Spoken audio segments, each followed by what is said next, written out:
Last episode में हमने देखा था हानशेन ब्लैक गॉड के नाक के नीचे से अरपाइमा फिश किंग का शिकार कर कर वहाँ से बचकर भी जा चुका था। इस वजह से ब्लैक गॉड बहुत ज़्यादा गुस्से में था एंड उसने अपने सभी आदमियों को हानशेन को मारने का ऑर्डर दिया था। लेकिन हानशेन तो उनसे बहुत ज़्यादा दूर आ गया था एंड वो अपने पास मौजूद अरपाइमा फिश किंग को रोस्ट कर कर खा रहा था। तभी वहाँ पर उसका सामना डोंगमू से हो गया था, जिसने हानशेन से उसकी ग्रिल मांगी थी एंड हानशेन ने उसे वो ग्रिल दे भी दी थी। अब आगे ग्रिल मिलते ही डोंगमू अपने पास मौजूद उस फॉक्स बीस्ट को रोस्ट करता है एंड उसे खाने लगता है। वो पिछले 6 महीने से यहाँ पर था एंड इस दौरान उसने कुछ भी अच्छा नहीं खाया था। इस वजह से आज ग्रिल मीट खाकर वो काफ़ी ज़्यादा खुश था।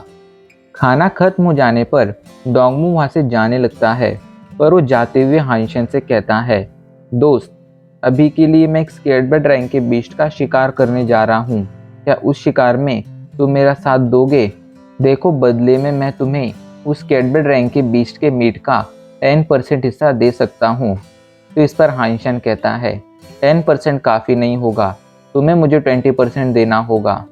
तो इस पर डोंगमू तुरंत मान जाता है एंड हानशेन उसके साथ उस स्केर्डबर्ड रैंक के बीस्ट की तलाश में निकल पड़ता है। रास्ते में डोंगमू हानशेन से पूछता है, भाई, मैं पिछले आधे साल से यहाँ पर हूँ। इस दौरान मुझे रोका प्लैनेट की कोई खबर नहीं आई है। क्या तुमने हाल ही में रोका प्लैनेट पर कॉइन के बारे में कोई न्यूज़ पढ़ी है या सुनी है? तो इस पर हानशेन कहता है, रोका प्लैनेट की ऑफिशियल कम्युनिटी पर अभी हाल फिलहाल कील कॉइन नाम का एक बंदा आया है, जिसके साथ बहुत से लोगों ने फाइट की थी। लेकिन उस हर एक फाइट में कील कॉइन ने अपने अपोनेंट को बहुत बुरी तरह से हरा दिया था। ये सुनकर डोंगमू कहता है, जल्दी से तुम मुझे उस बारे में डिटेल में बताओ। तो इस पर हानशेन उसे डिटेल में बताना शुरू कर देता है एंड में कहता है, मुझे बस इतना ही पता है, बहुत से लोग ये मान रहे हैं कि कील कॉइन ही असली कॉइन है, लेकिन इस बात की कोई गारंटी नहीं है। लेकिन इस पर डोंगमू कहता है, वो सभी लोग सही मान रहे हैं, कील कॉइन ही रियल कॉइन है। तो इस पर हानशेन कहता है, आखिर क्यों? तो इस पर डोंगमू कहता है, क्योंकि कॉइन ही इतना ज़्यादा पावरफुल हो सकता है, उसके अलावा कोई और इतना ज़्यादा पावरफुल एंड इतना ज़्यादा अच्छा हो ही नहीं सकता है। इस पर हानशेन मन ही मन सोचते हुए कहता है, ये कॉइन की कुछ ज़्यादा ही तारीफ कर रहा है।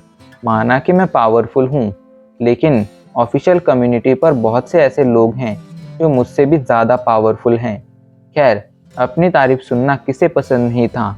इस वजह से हानशेन इस बारे में ज़्यादा नहीं सोचता है।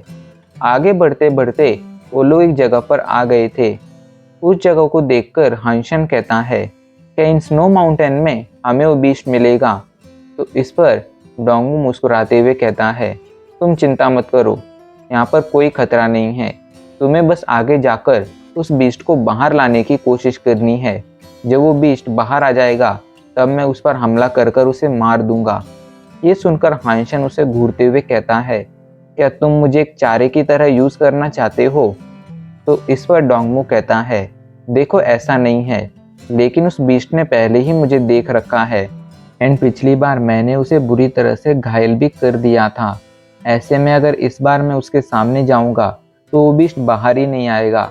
ऐसे में तुम्हें ही उसे बाहर लाना पड़ेगा।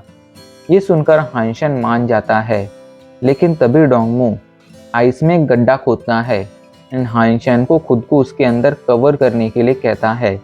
हानशेन ऐसा ही करता है। वो जानता था ये एक असैसिनेशन ट्रिक थी, ऐसे में उसे इसमें कुछ भी अजीब नहीं लगा था। इधर ये सब करने के बाद हानशेन उस जगह पर आगे बढ़ने लगता है, लेकिन थोड़ा ही आगे बढ़ने पर उसे कुछ फील होता है। जब वो पीछे मुड़कर देखता है तो उसके पीछे रेनडियर जैसा एक बीस्ट मौजूद था, जो तेजी से उसके तरफ ही बढ़ा चला आ रहा था।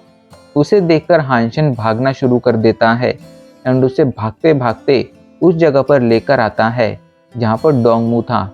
जैसे ही वो बीस्ट डोंगमू के ऊपर आता है तो डोंगमू जल्दी से ज़मीन से बाहर आकर अपने अगले कुछ ही हमलों में उस बीस्ट को मार देता है।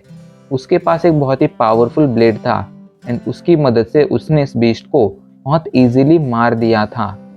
ये देखकर हानशन कहता है, तुम तो सच में बहुत कमाल के हो। पर इस पर डोंगमू कहता है, इसमें कोई खास बात नहीं है। मेरी जगह अगर कॉइन होता तो वो तो इस बीस्ट को एक ही हमले में मार देता। हानशन को अब उसका कॉइन के लिए ऑब्सेशन थोड़ा अजीब लग रहा था, पर खैर वो इस बारे में ज़्यादा नहीं सोचता है। तभी वो कुछ नोटिस करता है एंड डोंगमू से पूछता है, क्या ये वही स्केटबर्ड रैंक का बीस्ट है जिसके बारे में तुमने कहा था? तो इस पर डोंगमू कहता है, नहीं, ये उस स्केटबर्ड रैंक का बीस्ट नहीं है, ये तो मामूली सा म्यूटेंट रैंक का बीस्ट है। खैर, अब हमने जब इसका शिकार कर लिया है तो हम इसका यूज़ एक चारे के तौर पर कर सकते हैं। इसका यूज़ कर कर हम उस स्केटबर्ड रैंक के बीस्ट को बाहर ला सकते हैं। इस पर हानशन भी अपना सिर हिलाता है एंड जाकर उस रेनडियर के थोड़े से मीट को रोस्ट करने लगता है। पर तभी वो देखता है कि डोंगमू ने खुद को दोबारा से आइस के अंदर गाड़ लिया है। उसे समझ नहीं आ रहा था कि डोंगमू आखिर इतना ज़्यादा पागल क्यों है। वो डोंगमू को बाहर आकर खाना खाने के लिए कहता है, लेकिन डोंगमू कहता है, अगर मेरी जगह पर यहाँ पर कॉइन होता तो इससे ज़्यादा अच्छा परफॉर्म करता। एंड ये सुनकर हानशन की नाक बहुत सिकुड़ जाती है। खैर, अभी वो अपना खाना खा ही रहा था, तभी उसे किसी के दौड़ने की आवाज़ सुनाई पड़ती है एंड तभी वो देखता है एक ग्रीन डायनासोर जैसा बीस्ट उनकी तरफ ही बढ़ा चला आ रहा है। उसे देखकर ही हानशन समझ गया था कि ये वही स्केटबर्ड रैंक का बीस्ट है जिस बारे में डोंगमू कह रहा था। उसे देखकर हानशन भागना शुरू करता है एंड उस बीस्ट को डोंगमू के पास लेकर आ जाता है। जैसे ही वो बीस्ट डोंगमू के पास आता है, डोंगमू उससे फाइट करना शुरू कर देता है। वो और डोंगमू काफ़ी देर तक फाइट में उलझे रहते हैं। उन दोनों की फाइट वक्त के साथ और ज़्यादा खतरनाक होती जा रही थी। वहीं हानशन मियाउत के साथ ये सब दूर से देख रहा था एंड इन सभी चीज़ों को एंजॉय करता जा रहा था। उसे ये फाइट काफ़ी ज़्यादा इंटरेस्टिंग लग रही थी। डोंगमू एक कमाल का फाइटर था। उसकी ब्लेड टेक्निक एंड उसका फुटवर्क काफ़ी ज़्यादा कमाल का था। ऐसे में हानशन इस लाइव फाइट को एंजॉय करते हुए उसे रेटिंग भी देता जा रहा था। लेकिन तभी डोंगमू गुस्से में कहता है, तुम टाइम वेस्ट करना बंद करो एंड आगे आकर इस बीस्ट को मारने में मेरी हेल्प करो। मैं इसे अकेला नहीं मार सकता हूँ। ये सुनकर हानशन कहता है, देखो ये तो सही नहीं है। याद करो, हमारी डील ये हुई थी कि मैं इस बीस्ट को बाहर लेकर आऊँगा एंड बदले में तुम्हें मुझे इसका 20% मीट देना होगा। अब तुम मुझे इसे मारने के लिए भी कह रहे हो। ऐसे में ये तो गलत होगा। अगर तुम चाहते हो इस बीस्ट को मारने में मैं तुम्हारी मदद करूं, तो बदले में तुम्हें मुझे इसका 60% मीट देना होगा। तो इस पर डोंगमू तुरंत मान जाता है। डोंगमू को मानता देख हानशन आगे आता है। उसने अपने शैबल पंजे बाहर निकाल लिए थे। आगे आकर हानशन उस बीस्ट के सामने जाकर खड़ा हो जाता है। लेकिन जब डोंगमू ये देखता है तो वो गुस्से में हानशन को सामने से हटने के लिए कहता है एंड कहता है, क्या तुम पागल हो गए हो? क्या तुम सुसाइड करना चाहते हो? लेकिन हानशन उसकी बात नहीं सुनता है।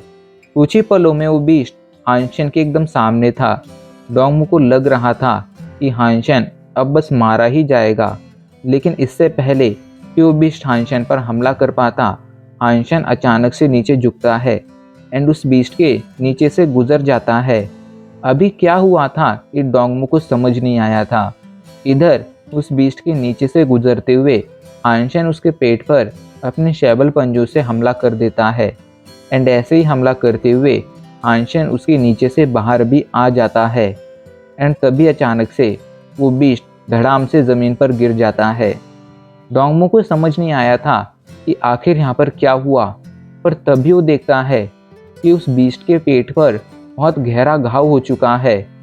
डोंगमू समझ गया था कि ये घाव हानशन के हमले से ही हुआ है एंड अब उसे समझ आ रहा था कि ये लड़का जिसे वो पिछले काफ़ी समय से एक नॉर्मल इंसान समझता आ रहा था, वो बिल्कुल भी नॉर्मल नहीं है, बल्कि बहुत ज़्यादा पावरफुल है।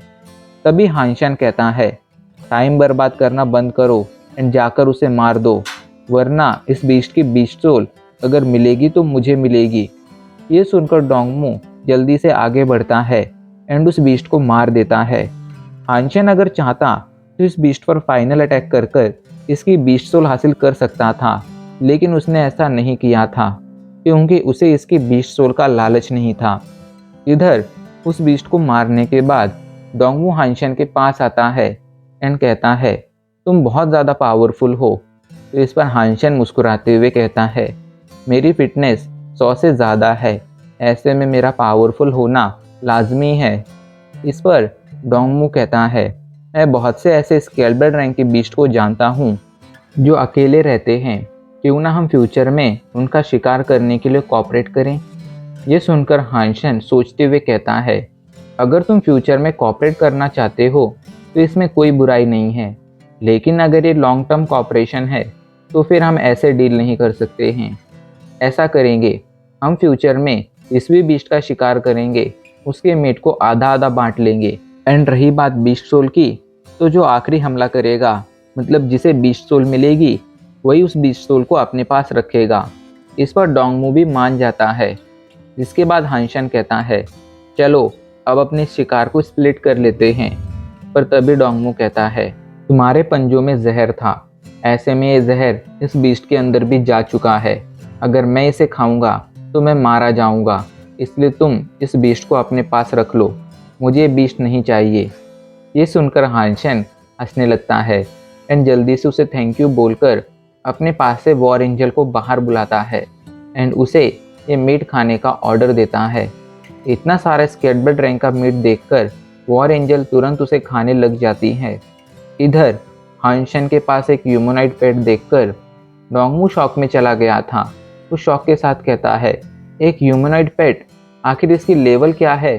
तो हानशन कहता है, एक स्केलबर्ड रैंक की ह्यूमनॉइड पेट है। हानशन के पास एक स्केलबर्ड रैंक की ह्यूमनॉइड पेट देखकर, जो इतनी ज़्यादा भुक्कड़ थी कि पूरा का पूरा मीट खा चुकी थी, डोंगमू को समझ नहीं आ रहा था कि उसे इस बारे में क्या कहना चाहिए।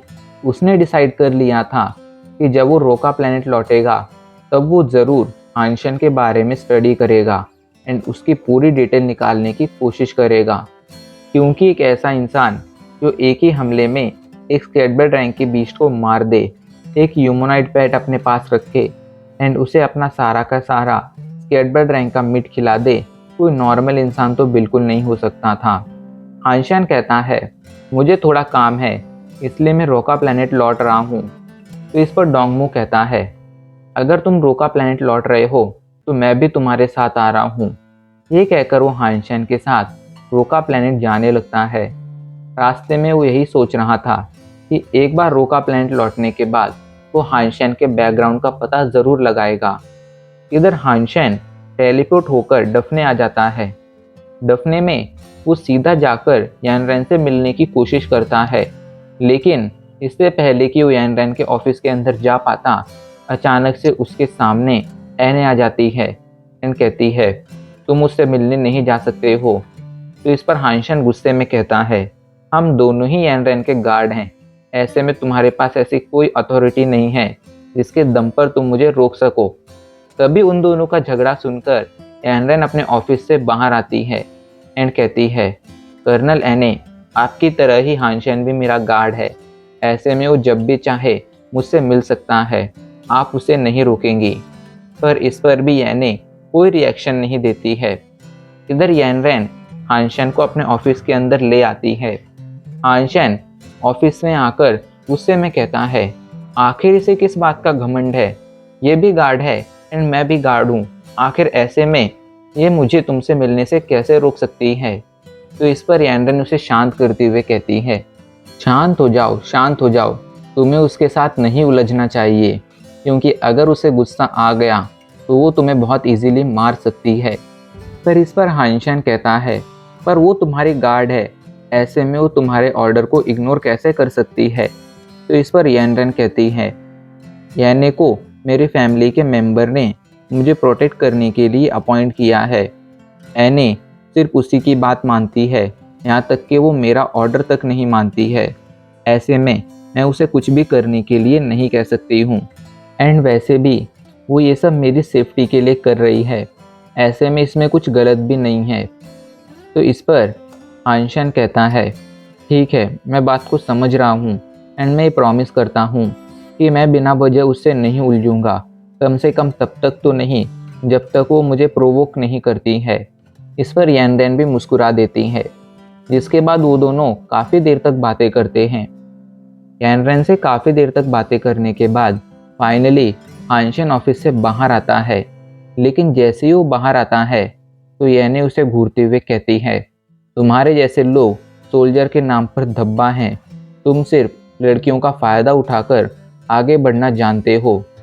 उसकी ये बात सुनकर हानशन आसपास देखने लगता है, पर जब उसे आसपास कोई और नहीं दिखता है तो वो कहता है, क्या तुम ये सब मुझसे कह रही हो? तो इस पर एने उसे घूरते हुए कहती है, आखिर तुम्हारे अलावा यहाँ पर कोई दूसरा है जो मैं उससे ये कहूँगी? हाँ, मैं बिल्कुल ही तुमसे कह रही हूँ। तुम्हारे जैसे लोग सिर्फ लड़कियों का फ़ायदा उठाकर आगे बढ़ना जानते हो। पर यह सुनकर हानशन गुस्सा होने के बजाय मुस्कुराने लगता है एंड मुस्कुराते हुए कहता है, अगर तुम्हें ऐसा लगता है तो इसमें कुछ गलत नहीं है। वैसे मैं ये कहना चाहूँगा कि तुम्हारी जैसी लड़की का कोई भी फ़ायदा नहीं उठा सकता है।